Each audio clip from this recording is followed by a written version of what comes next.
Schönen guten Tag. Hallo. Ich habe schon gehört, was die Idee ist. Ja. Ich darf das Auto nicht sehen. Vollkommen richtig. Müssen Okay. deine Augen verbinden. Wie wird der Augenbinde da runter? Ehrlich jetzt? Nee. Zieh mal besser unten auf, sonst fällt's noch Ja, mal sonst Treppe. schmiert die Treppe noch runter. Hat das schon einmal einer probiert? Kann man damit überhaupt die Augen verdecken? Flo hat es schon getestet, der hat nichts gesehen. gesehen. Der war blind auf jeden Fall. Sieht das nicht ein bisschen komisch aus? Doch. Wir können auch Panzerband nehmen. Also ich fände es cooler für das Foto, wenn es irgendwie klassischer aussieht, also wie einfach ein Tuch. Wenn wir ein Tuch hätten, irgendwie einfach als. Ein Geschirrtuch können wir nehmen. Ich werde der erste Typ sein mit Augenbinde und Cappy.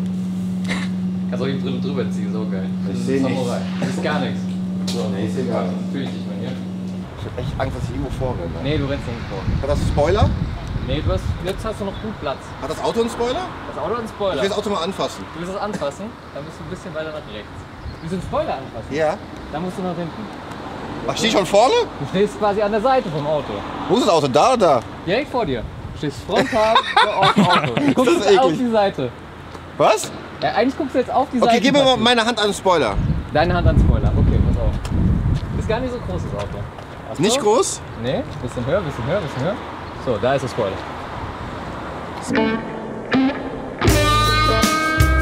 Klar, also es ist auf jeden Fall lackiert. Ist das Spoiler? Das ist jetzt schon wieder Dach, das ist Spoiler. Das ist Spoiler? Das ist Spoiler. Stehe ich jetzt hinten? Du stehst jetzt hinten. Machen wir das Foto hinten? Können wir gerne machen. Okay, dann machen wir das Foto jetzt. Okay. Aber ich darf jetzt gleich abnehmen schon, ne? Du darfst dann technisch gesehen gleich abnehmen. Aber wir können das Video noch nicht beginnen, weil die Fragen noch nicht da sind. Das ist richtig. Okay, aber ich kann beginnen. Du kannst nach rechts gucken jetzt ein bisschen. Ja, okay, nee, wir lassen das. Ach so. Ja, warte, das passt perfekt, genau. Ja? Ja, Bilder halten wir. Möchtest du denn erraten, was für ein Auto es ist? Hä? Ist hier keine Felge? Nee, hier ist keine Felge. Du stehst jetzt genau am Heck. Ach so. Ach so. Ist aber ein kleines Auto, ne? Ja, schon. Ist echt klein. Erkennst du denn, was für ein Teil du jetzt gerade in der Hand hast? Kofferraumdeckel. Ja? Das ist da, wo die Kennzeichen. Nee, das Kennzeichen sitzt weiter unten im Normalfall. Ja. Ach so, da, ja, okay. Heckwischer. Rückleuchte. Nee. Ja, willst du die Rückleuchte? Das ist die Rückleuchte, genau. Hier, ne? Ja. Ein Audi. Nee, würde aber, glaube ich, für ihn sprechen, wenn man sagt, das. Also vom Gefühl könnte es ein Audi A1 sein, so. Warte mal, ich kann mal gucken. Okay, hier ist eine Tür. Ah, hier ist noch eine Tür. Ich weiß nicht, kann ich abnehmen? Kannst du abnehmen, ja. Oh Gott. Bitte einmal die Brille. Oh Gott. Ach krass. Oh, ich sehe aber noch gar nichts, Alter. Wenn du das so lange aufhattest. i20N. Ja, geil. Sieht mal geil aus. Ja. Oh, krasser Spoiler, Alter. Mit 4 Füßen, das habe ich gar nicht gemerkt. Haben wir einen Schlüssel? Okay, wir machen mal Folgendes. Wir warten mal eben ein bisschen ab, bis die Fragen reinkommen. Dann geht's los und dann machen wir uns aber ein bisschen eben schlau, weil ich würde gerne wissen, was das kostet und wie viel Leistung es hat. Wie viel Leistung hat es denn? Aber es sieht sehr gut aus. Es sieht schon fast zu gut aus wieder. Boah. Vor allem für die Klasse ein Auto. Ja. Sieht echt sehr gut aus. Boah, meine Augen, das sollten wir nicht so oft machen. Was Bis gleich. Also du weißt, in welche darfst du nicht durch die Tür gehen. Das weißt du nämlich ganz genau. Ja, das ist für die Big Boys. Nein, oh. Also hier über die Schwelle. Nein, darfst du nicht gehen über die Schwelle. Nein, das darfst du nicht machen. Bist du ein Kämpfer? Oh, du bist so stark, ey. Warte, nicht, nein, lieb jetzt wieder. Kuss. Das darf nicht gefilmt werden, ne? Weil du bist eigentlich ein Typ. Und Knutschen ist nur für Mädchen. Knutschen ist nur für Mädchen. Also, ich habe ihn noch nicht in echt gesehen. Ich finde ihn für das Publikum perfekt. Ich finde ihn sehr wild. Ich finde echt mutig, dass man das hier macht. Mit den Streifen.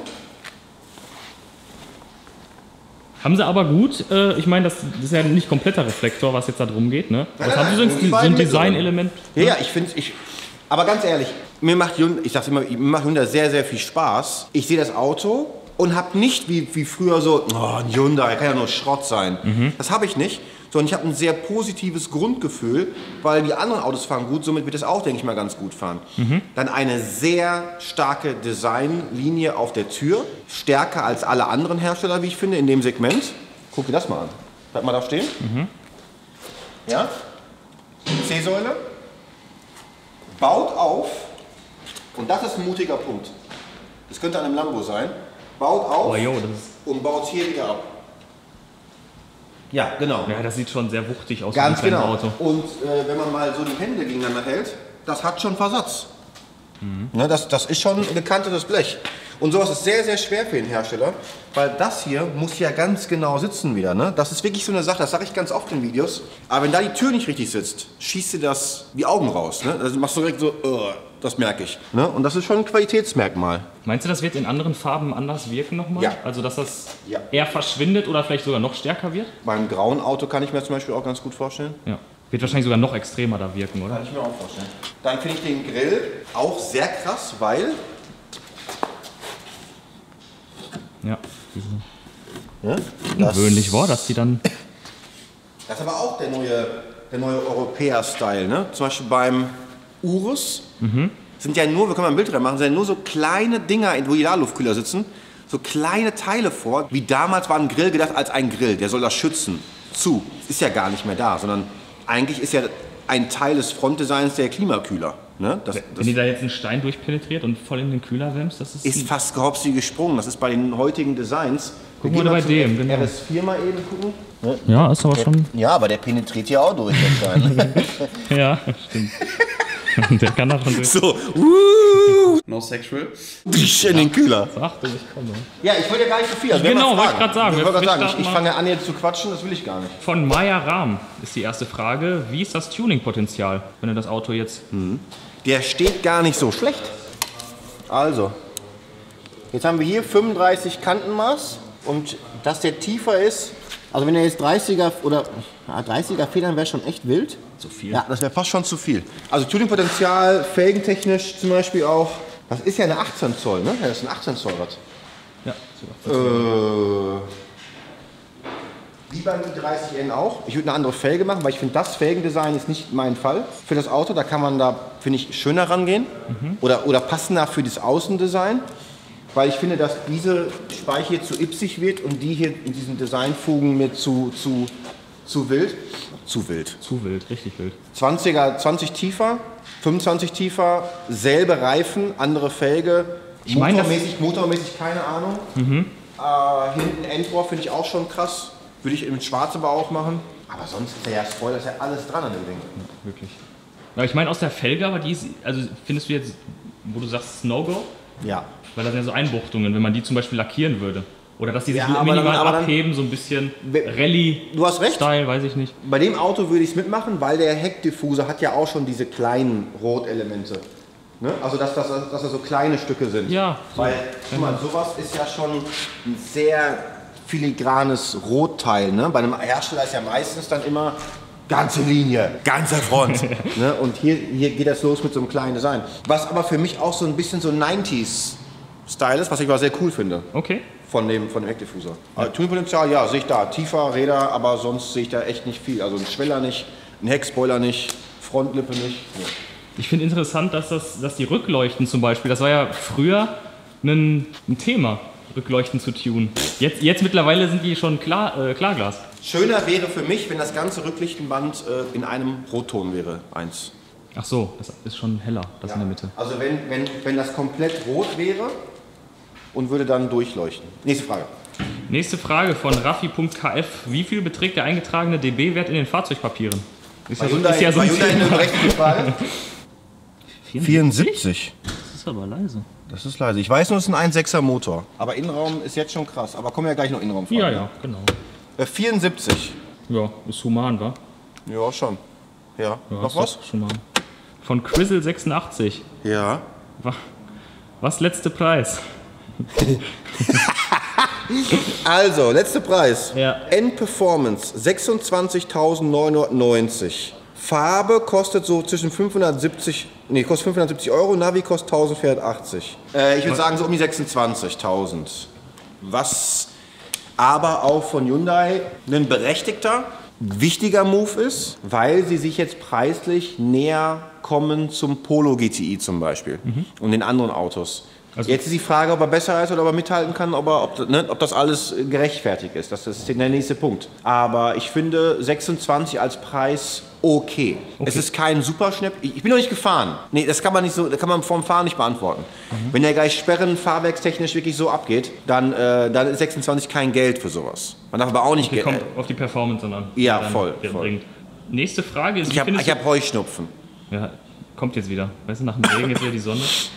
Wie findest du die Rückleuchten in Verbindung mit dem Außenkleid und was hättest du anders gemacht? Von Elias Metz. Haben wir ja gerade schon grob gehabt. Rückleuchten nicht Klarglas, Rückleuchten komplett rot durchgetönt. Das hätte ich gemacht. In Verbindung mit was? Mit dem Außenkleid? Ja, genau. Ich finde die Außenkarosserie top. In Verbindung auch mit der Rückleuchte. Top. Ist das schon Zum Beispiel die Heckscheibe steht relativ steil, was ich dann denke, dass ich hier einen relativ großen Kofferraum haben will. Ja, geht für das Auto. Krasser Move. Krasser Move. Ach krass. Krasser Move. Das ist selten, Das ist sehr selten. Wow. weil teuer. Richtig, das ist nämlich lackiert. Der innere Teil ist schwarz lackiert und außen abgeklebt blau lackiert. Hoher Kostenaufwand für den Moment, dass wenn der Kofferraumdeckel offen ist, dass das hier sich mit dem Heckspoiler so ein bisschen teilt. Genauso, nee, hier mit der C-Säule kommt das hoch, siehst du das? Die vertragen sich bestimmt nicht gut, die Farben. Das heißt, wenn der blaue Deckel hier drauf kommt, dann streiten sich der schwarze Also, Deckel. ja, natürlich. Muss man auch bedenken. Nee, aber das ist eine Sache, da würden fast alle Hersteller nicht mitspielen. Hast du das schon mal irgendwo gesehen? Nee, das habe ich nicht gesehen. Okay, nächste Frage. Wahnsinn. Von Kevscha. Hallo Kevscha. Fahrzeugleergewicht des Rallye-Zwergs. Fahrzeugschein oder echt? Was würdest du schätzen? 1,20. Okay. 1110. Ah ja, guck. Was habe ich gesagt? Du hattest 1120? 10 Kilo. Nee. Ja, das ist natürlich krass. Nee, es gibt ja Fahrzeuge, die sind so klein, da denkt man, oh, das muss leicht sein. Und dann hat er auf einmal was voll auf den Rippen, ne? Gibt's ja durchaus auch. Aber es ist alles eine Frage des Fahren. Weil, guck mal, wenn du überlegst, ein Taycan, was der wiegt, und der fährt auch wie ein junger Gott. Also die Technologie, Reifentechnologie inklusive Fahrwerkstechnologie hat so viel gemacht, dass so ein Gewicht von, ich kenne Autos, die wiegen 1500 Kilo, die fahren wie 1000. Sehr gute Frage von Dan Witt. Hat der Hobel eine gute Zugänglichkeit zu den üblichen Wartungsteilen? Ist ja auch nicht mehr so selbstverständlich, oder? Aber ich mag das Format. Ich sage ungern Format. Ich mag die Videos, weil das gute Fragen sind. Ich habe mir schon angewöhnt, wenn ich eine Haube aufmache von BMW, dass ich jetzt zweimal ziehe. So, das sieht nicht so spitzenmäßig aus. Okay, hier ein bisschen verführt, dass du hier dran ziehst, aber das ist die Wasserleitung zum Ausgleichsbehälter. Wenn du da fest dran ziehst, dann hast du die in der Hand. Wäre nicht so gut. Nee. Loch im Dom für die Haubenhalterung, was kein großes Problem ist. Aber auch hier, Ist der Motorraum schwarz? ich wollte gerade sagen, vielleicht ist auch ein Vorserienauto, ne, weil es ein Presseauto ist. Weil hier ist der Motorraum schwarz auslackiert und die Blechteile sind blau. Was brutal cool wäre, wenn Was? die wirklich den Motorraum schwarz lackiert hätte. Echt, was wirklich brutal cool wäre. Ne, ich glaube, es ist ein Vorserienauto. Ladedruck, Lichtmaschine, Riemen wechseln. Dann hat die oben, denke ich mal, eine Kette drin. Ja, ist ein Kettenmotor. Da siehst du hier oben die Kette lang gehen. Ölfilter von oben Nerde. Wo musst du drunter krabbeln? Ich denke, das wird alles von unten passieren. Luftfilterkasten, ja. Bremsflüssigkeit, ja. Laderwechsel, ist das hier nochmal demontierbar? Würde ich sagen, nicht gut. Ist noch ein bisschen enger als beim Golf 5 GTI. Ja, also zwischen Spritzwand und Block. Ja, Block sitzt relativ weit hinten, was für die Fahrdynamik gut ist. Der Block ist nämlich hier schon vorbei. Und ich würde sagen, viele andere Frontmotorfahrzeuge mit Turbolader Richtung Spritzwand liegen ungefähr hier. Ja, so ein Tick weiter vorne, damit sie sich hinten den Raum sparen für den Lader. Also zwischen Lader und Spritzwand ist relativ wenig Platz. Ich würde sagen, die Wartungsfreundlichkeit geht so, aber immer noch voll machbar. Es ist kein Vergleich zu den Biestern. Ne? Aber der Durchmesser von der Ansaugung, den finde ich schon mal... Oder? Für einen 1,6er Jetzt für Motor? so einen Motor ist das schon sehr Nee, groß. ist schon gut, aber sehr, sehr weiches Gummi. Das heißt, wenn du hier in die Last gehst, wird das atmen und wird das auch so ein bisschen leben. Kleiner Luftfilterkasten, muss aber auch nicht anders sein, weil es ist auch nur ein 1,6er Motor. Gucken wir mal rein. Papierfilter, aber das muss auch nichts Schlechtes heißen. Steuergerät sitzt im Motorraum. Ladedruckverholung unten ist Hartplastik vor der Drosselklappe. Ja, ich bin gespannt, wie das fährt.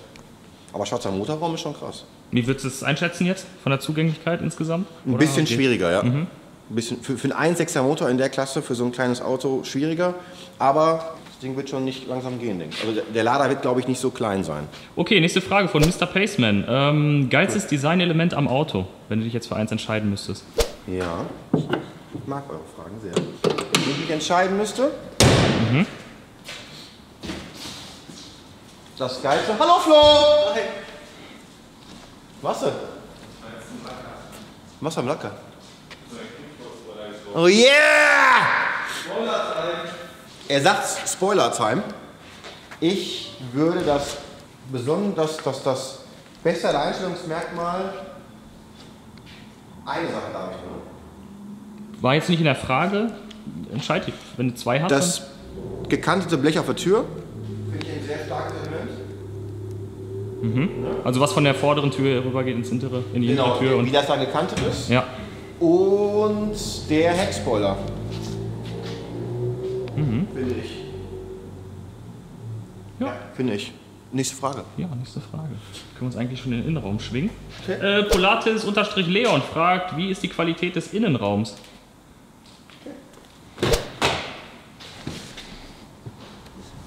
Hoppala.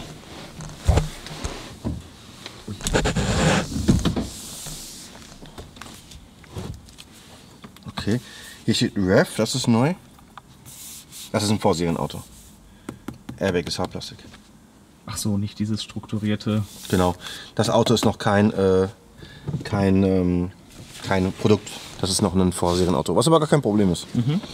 Okay. Sehr, sehr cooles Leder. Das wird, glaube ich, Kunstleder sein. Aber von der Haptik her ultra sexy. Jetzt muss es nur noch langlebig sein. Aber wenn das langlebig ist, was ich glaube bei Hyundai, wird das sehr cool sein. Innenraumqualität. Die Frage ist, wie viel ist im Serienauto auch so? Ja. Zu gut, sage ich dir ganz ehrlich. Zu gut. Also, Irgendwas, das dich stört? nein. Finde ich super sexy hier. Mit diesen Linien, die hier durchgezogen sind. Weil es einfach sich bedient an den Klassen darüber. Und wenn man ganz ehrlich ist, die Kosten sind nicht höher. Ne? Es ist einfach nur, wo sich manche Hersteller so manche Designelemente aufsparen für andere Autos. Ja, das kostet vielleicht auch ein bisschen mehr, aber man kann einen kleinen Wagen auch mit hochwertigeren Materialien ausstatten oder Designelementen und bums aus Ende. Dann sind das vielleicht 4, 5, 8 Euro oder sowas. Ein Unterschied. Aber sonst finde ich den Innenraum sehr, sehr stark. Türen sind Die auch geil. Türen sind sehr unten geil. da die Lautsprecher. Die Höhe ist geil. Mach mal zu. Ne? Das ist so 3, 4 Zentimeter höher als sonst. Also wenn ich jetzt so fahre, würde ich in der Klasse erwarten, dass die Armlehne hier ist. Das heißt, es ist echt hoch. Aber es ist super sexy. Der Arm liegt genau Ja, in voll. Waage fast, ja? Voll geil. Guck mal hier. Ne, also ich liege hier drauf und da ist das Lenkrad. Normalerweise wäre das so. Lenkrad, das gewohnte i30N-Lenkrad mit diesem Zusatzelement von diesem Rev hier unten. Diese lackierten Türgriffe in dunkelgrau. Ist sogar so Metallic, oder? Haben wir noch eine Frage fürs Interieur von Mark-LRTS. Infotainment zufriedenstellend, verglichen mit den direkten Konkurrenzautos. Zeit bis es an ist gut. Ja. Das ist Okay, da. okay, das war sehr stark. Ich kriege hierfür keinen Cent. Ich sag dir, das ist besser als Volkswagen. Das ist ja die Frage, die jeder im Kopf hat gerade. Aber allein, dass dieser Nebel also drüber liegt, wie bei Mercedes, dass du in einem Display beides siehst. Ne? Die ist ja so die Temperatur, Radio ist aus jetzt, aber hier rechts ist ja die Karte noch drin. Und das ist ja die echte. Hier ist ja das Gebäude 2, Gebäude 1, dieses Dreieck hier. So was passiert, wenn ich jetzt hier auf Media drücke. Oh, sehr geile Knöpfe. Drück mal drauf, Nori. Das ist so Touch. Oh, jo, das ist so. Oh, jo. Ich dachte, ich habe jetzt auf erwartet, Ja, dass genau, da so ein ich Klick auch. kommt. Aber das ist komplett plan.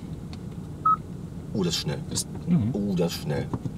Aber clever gelöst mit den Tasten. Du hast halt auch keine, die sind halt nicht Hochglanz. Nee. Du touchst das halt jedes Mal an und hast dann nicht diese Schmierfinger drauf. Also Tacho ist ein Brett, weil die Carbon-Optik da drin Und diese Auflösung hinter dem Carbon ist sehr, sehr stark. Sehr stark, wirklich. Ich habe so viele Autos in meinem Leben schon gesehen. Erwarte ich so nicht in dieser Preisklasse ein Auto. Ah, hier kann ich Mode wechseln dann vom Radio. Ne? Also die Bedienung ist hier ganz normal. Alter Verwalter! Hast du das gesehen? Ich habe auf die Tasten geguckt. Ja? In dem Moment, ja. Ja, dann pass mal, geh mal in Deckung. Hyundai ist mutig. Die machen Autos für Jugendliche. Pass auf, das ist ja cool, ne? Ist cool? Ist da ein Tacho drauf? Okay, pass mal auf, komm mal her. Boah, Alter. Inferno. Und da kommst du jetzt auch wieder raus, oder wie? Ja, komm, schon komme ich ja irgendwie raus.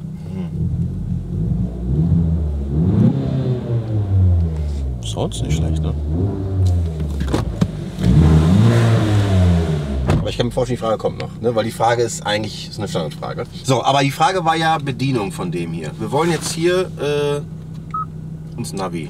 Ne? Wenn ich jetzt zum Beispiel Hyundai Motor Europe eingebe, zwischen draufdrücken und Zielführung starten. Route wird berechnet. Ja, guck mal bitte. Nein, Leute. Aber schöne Größe, oder? Tolle Größe, tolle Auflösung. Und halt auch, was ich besonders gut finde, ist die Aufmachung von dem ganzen Look. Das finde ich halt wirklich gut. Da steckt aber auch bei vielen Herstellern gerade der Wurm drin. Beim Taycan würde es nicht so schnell gehen. Eine Navigation ist ja eine Navigation. Das heißt, die Routenberechnung, all das ist ja schon ein sehr ähnlicher Vergleich. Das wird auch eine Online-Suche sein, bin ich mir ganz, ganz sicher. Dass der andere Hersteller nicht sagt, ja, aber bei uns macht er ja mit Stauumfahr alles mögliche. Ja, das wird hier auch sein. Viele Hersteller haben momentan das Problem, die haben so ein Infotainment-Monster da drin. Du willst einfach nur die Route berechnen und der macht sich einen fertig. Das ist ja geil. Die holen schon ganz gut auf. Hier ist so eine Kappe drüber jetzt. Siehst du das? Soße. Gibt's doch Soest. Ja. Okay. Ja, dann können wir schon mal losfahren. Ja, können wir? Ja, wir können losfahren. Okay, ich mach Tor auf. Ich bin sehr... Was ist denn hier, Ref? Ich mach ja Ja, fahren.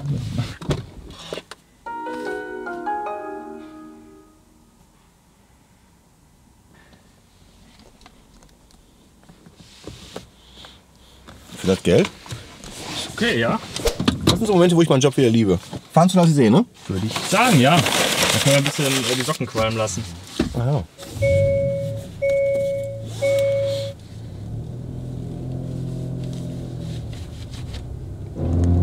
Oh.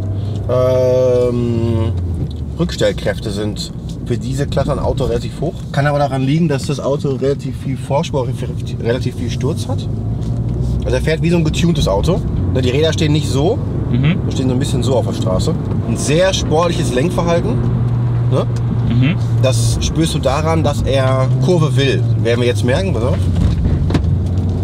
Ne? Der Reifen ist komplett arschkalt, aber wenn du hier so durchfährst, stützt der Reifen sich vorne dann ab, indem er dann in den Sturz nutzt. Ne? Das Auto kippt ja rein und die Reifenauflagefläche ist bei der Kurvenfahrt relativ hoch. Und das ist bei vielen Kleinwagen so, dass sie einfach sportlich gemacht werden. Leistungsstarker Motor rein und dann noch ein bisschen andere Rad-Reifen-Kombination. Aber das Rad steht plan. Und wenn ich in die Kurve reinfahre, fangen die relativ früh an, über die Vorderachse zu schieben. Die haben zwar eine sehr schöne Achsgeometrie und können das auch bis zu einem sehr weiten Punkt. Aber ich kann mir vorstellen, dass du das Auto hier schon ziemlich schmeißen kannst. 6 Gänge so. Sollen wir mal zur nächsten Frage übergehen? Ja, bitte. Bevor wir vielleicht an der Ausfahrt vorbeifahren. Das wäre von MTB Max. Was ist Maximalgeschwindigkeit? Maximal? So meinst du wie seine aus? Ja, so wie er gerade. Ja, fahren wir auf Autobahn, ne? Ja, machen wir. Okay, bis gleich. So, wir sind gleich auf der Autobahn. Wir haben jetzt ich habe den wunderschönen N-Knopf gefunden. Das Auto ist laut. Also Sound.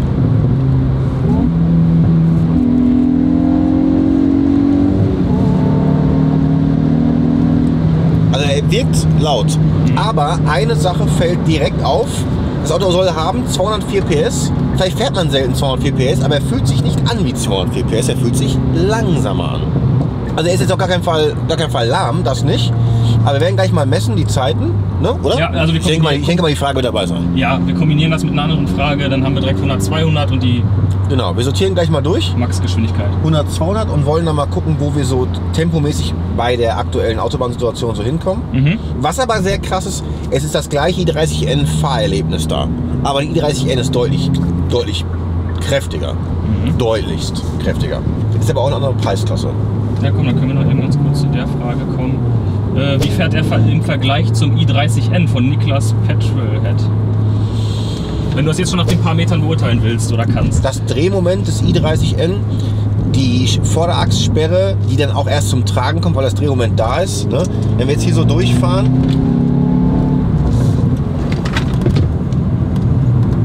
der kürzere Radstand tut ihm schon ganz gut.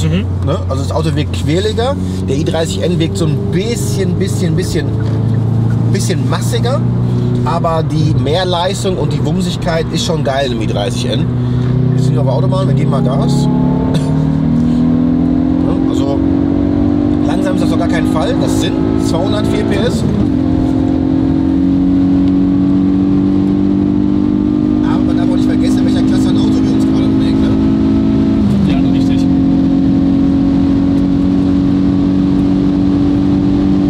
Ja, das hat zu kämpfen, ne? Ja. Die letzten.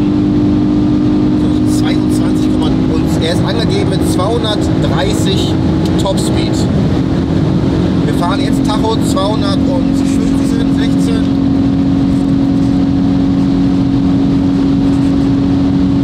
Fahren aber auch gerade sehr stark bergauf.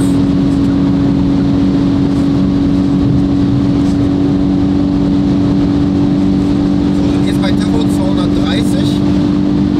GPS 230, also die fällt da schon mal auf jeden Fall. 235. Ja, 236 km/h. Ist echt gut. Bremse kommt aber auch thermisch nach einer erst etwas härteren Bremsung jetzt schon in einen Bereich, wo es so ein bisschen ans Rubbeln ankommt. Ich glaube einfach, der Punkt ist der, man fährt, oder ich fahre relativ selten 204 PS. Das Auto ist zügig. Ne? Wir sind jetzt gerade 236 GPS gefahren, 240 Tacho ungefähr. Das ist natürlich ein enormes Tempo für so ein Auto. Ja. Aber der Drehmomentverlauf ist jetzt nicht ganz so wumserig.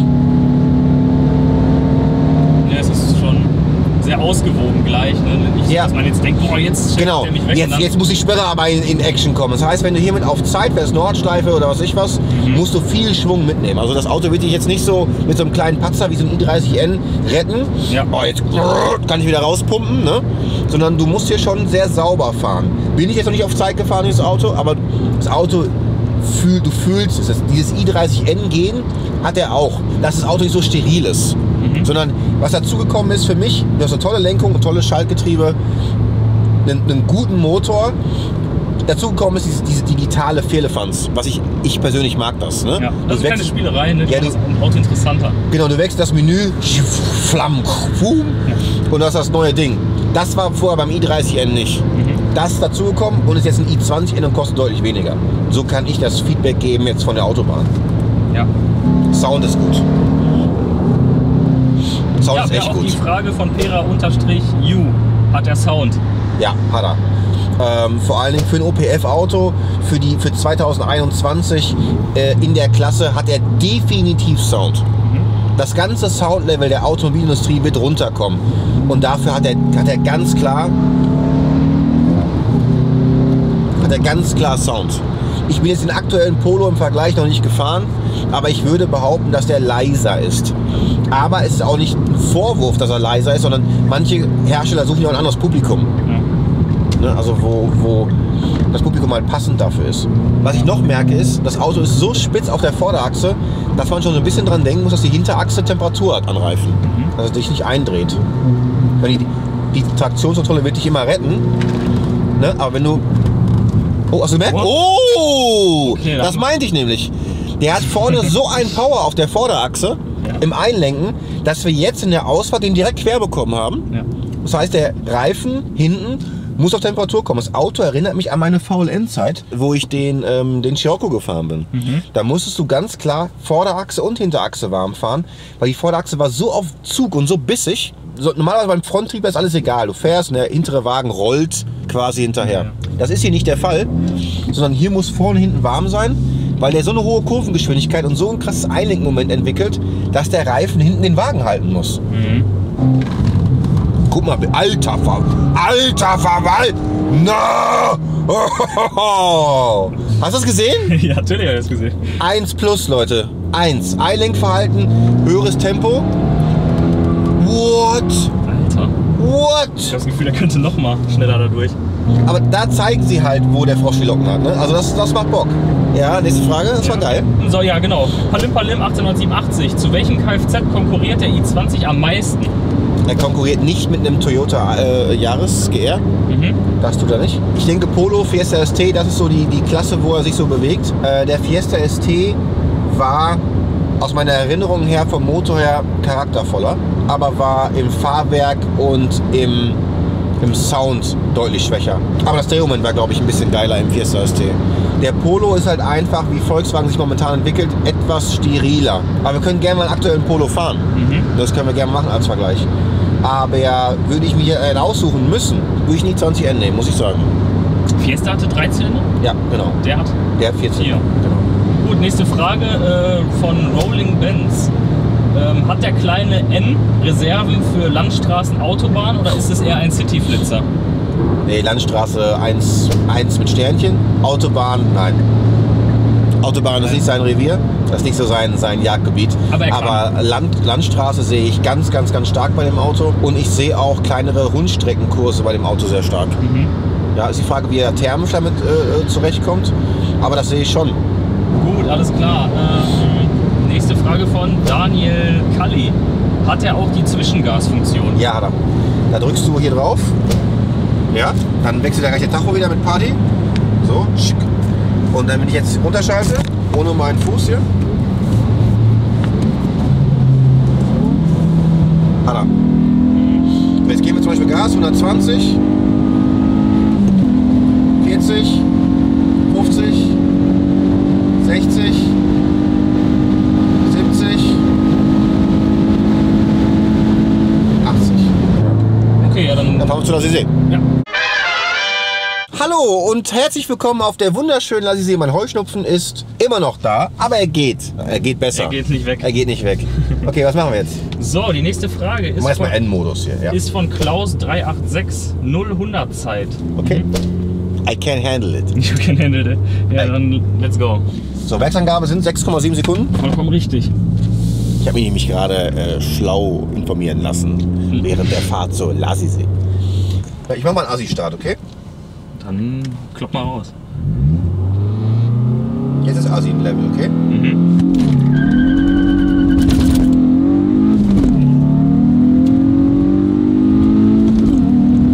Ne, 6,44. Ja, Traumauto. Ja. Haben wir das schon mal beantwortet? I have the fun. Nächste Frage. The Real Farmer Boy. Geiler Name. Das ist cool. Ja, cool. The Real Farmer Wie Boy. schnell fährt der kleine Flitzer VMAX rückwärts? Das wird schon zu so einer Standardfrage. Das finde ich. Kann man sagen. Machen wir GPS oder machen wir Tacho? Tacho. Okay, ready? Ja. Ui.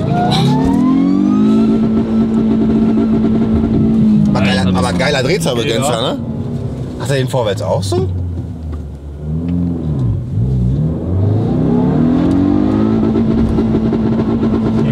Alter. Nee, aber Mut. Bombastisch. Mann, geiler Drehzahlbegrenzer. Dieses ganze Softe. Wie kann man einen Sportwagen rausbringen? Mit einem weichen, soften Drehzahlbegrenzer. Wie kann man das machen? Ja. Darf man eigentlich nicht. Das ist ein No-Go. Ihr wisst, was ich meine, ne? Diese Drehzahlbegrenzer, du kommst so an, erster Gang. Außen Spoiler, Felgen, rot lackierte Bremssättel. Hey, ich bin ein Sportwagen! Vielleicht weil er nicht so genutzt wird, der Drehzahlbegrenzer, dass sie sagen, Guck mal, kann man sich dann auch gleich sparen? das ist ja auch eine digitale, also du musst mechanisch nichts ändern. Nichts. Das ist eine digitale Sache. Ich weiß nicht, Leute. Schwieriges Nächste Thema. Frage. Ja. So, Anthony-BL7. Das ist eine gute Frage, weil sie umfasst sehr vieles. Ja. Funktioniert die Handbremse oder ist sie nur Deko? Okay, wir gucken mal. Also irgendwas war gerade komisch. Rechts oder links rum, ne? Also Handbremse. 360, ne, 180er. Kann er. Kann er. So rum ja. Jetzt die Frage, ob er das auch andersrum macht. Jetzt sind wir ja so rum, jetzt müssen wir so rum, ne? Genau. Ist die letzte Frage schon? Ne, da kommt noch nicht. Oh, okay, ehrlich. Krass. Aber wir sind noch lange dabei. Okay, also andersrum kann er das auch. Hey. Auch 180. Sehr witzig. Das ist, Nobbys Blick bei sowas, ich liebe das. Mit so kleinen Autos ist das echt witzig. Das ist ja lustig. haben wir schon mal 360s gemacht? Nein, ne? Warst du mal dabei? Ich wüsste nicht, was. Oh ja, bestimmt. Beim Corsa oder so? War schon ein bisschen was her. Okay, weil wir präparieren nämlich gerade da oben unsere Rutschbahn. Und wenn wir gleich die Rutschbahn präpariert haben, gucken wir mal, wie schön der 360 kann. Ja. Ich finde es immer tolle Bilder. Gibst du gleich richtig volle Gummi. 360. Sollen wir mal ganz kurz hier, wenn der Begrenzer war, einmal draußen filmen? Ja! Ja! Ich glaube, wir haben den noch nicht so richtig. Ich kann auch mal um dich rumrutschen so. Mach das, ich nehme mein Handy mit. Ja.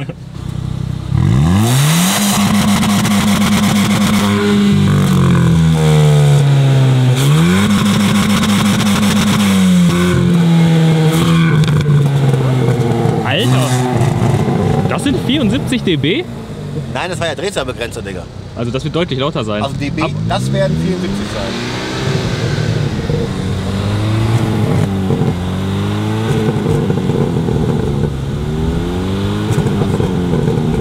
Ja, okay, das haut hin. Aber Drehzahlbegrenzer.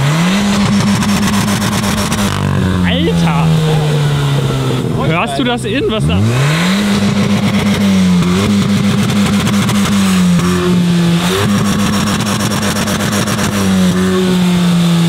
Ey, das hört sich an, als würde der jetzt gleich 800 PS rausjagen. Ja. Ich würde sagen, wir machen die vorderen Reifen mal warm. Ja, dann machen Sie das mal.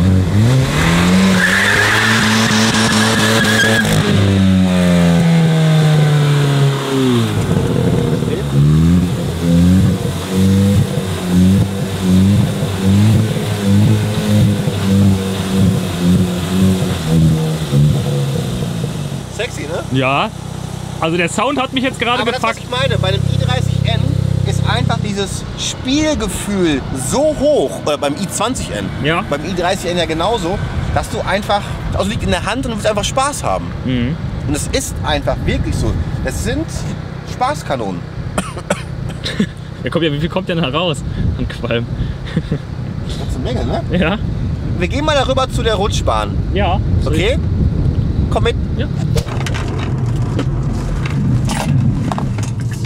Alter. Habt ihr gesehen, wie der gekommen ist mit Mac? Hab ich mal eben kurz eingeschissen.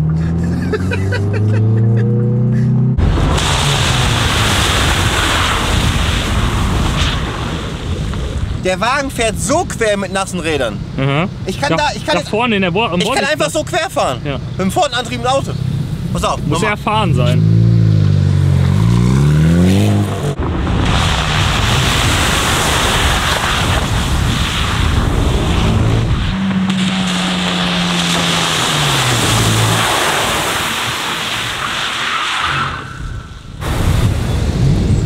Ich muss dir mal zeigen, was passiert, wenn die Reifen nass sind. Pass auf, ich fahre jetzt hier lang. Ja? Bist du bereit? Ja. Guck mal hier.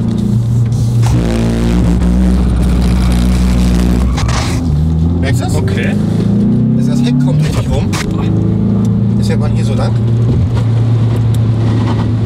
So, nasse Räder, ne? Ja. Oh, nass, so. Boah, Alter, was ist denn hier los? Das ist krass. Junge, Junge. Das macht ziemlich Spaß. Jetzt ist 360 Time. Ohne Gurt. Oh nein! Oh nein! Navi! Navi! Oh, Das blieb er an. Junge. Das blieb er an. Aber wir waren zu langsam, weil Wow. ich wollte Nobby schonen. Das hat mir meine Frisur echt durcheinander gehauen. Aber guck mal, jetzt so einlenken, ne? Mhm. Alter! Ey, ich komm nicht klar! Ich komm echt nicht klar!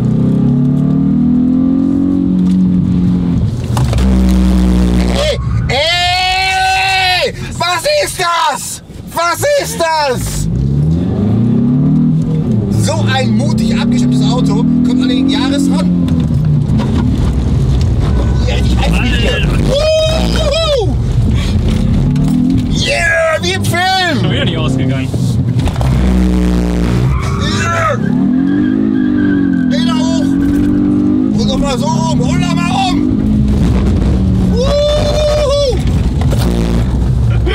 Und durch die Ausfahrt durch! Oh. Ui, das schlägt aber. Oh. Alter, dieses Auto, ne? Guck mal bitte! Hä? Was ist das? Wir machen jetzt mal die Reifen nicht nass und machen mal so ein aktives Lenkmanöver. Also trockene Reifen, ob er dann auch quer fahren würde. Ne? Wir sind jetzt hier bei 80. Okay, mit Anstellen. Ja, Mann. Steig mal aus, das musst du von außen filmen.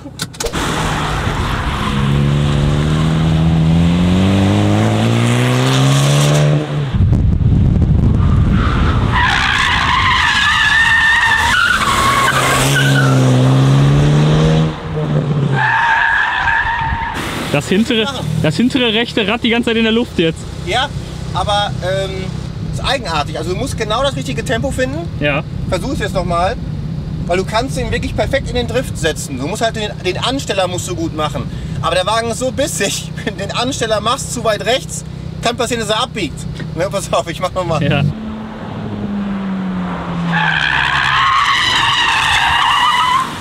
Ja, Krass, ne? aber es sieht echt gut aus. Also was ich sagen muss ist, du musst, um das Auto so zu bewegen, ist es kein Auto für jemanden, der das nicht will.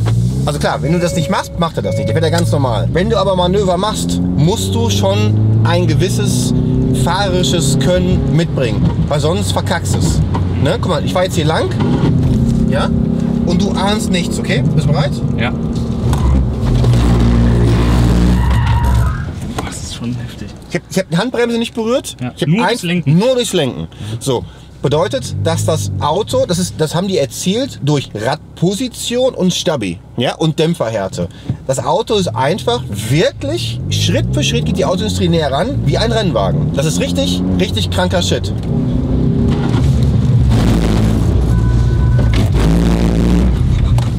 Ne? Richtig kranke Scheiße.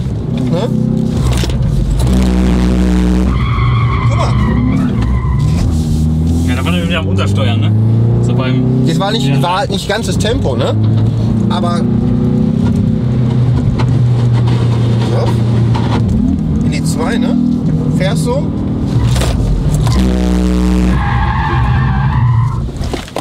Ja, manchmal geht er raus. Spaßig, sehr spaßig.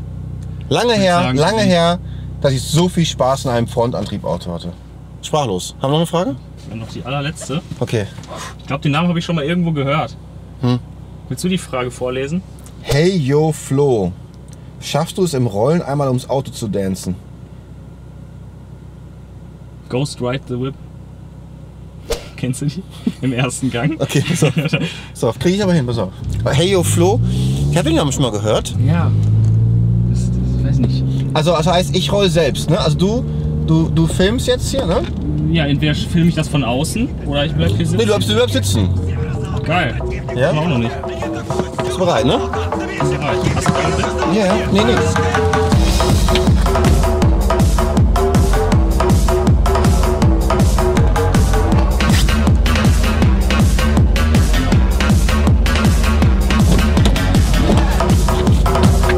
Ja, locker. Easy. Tschüss.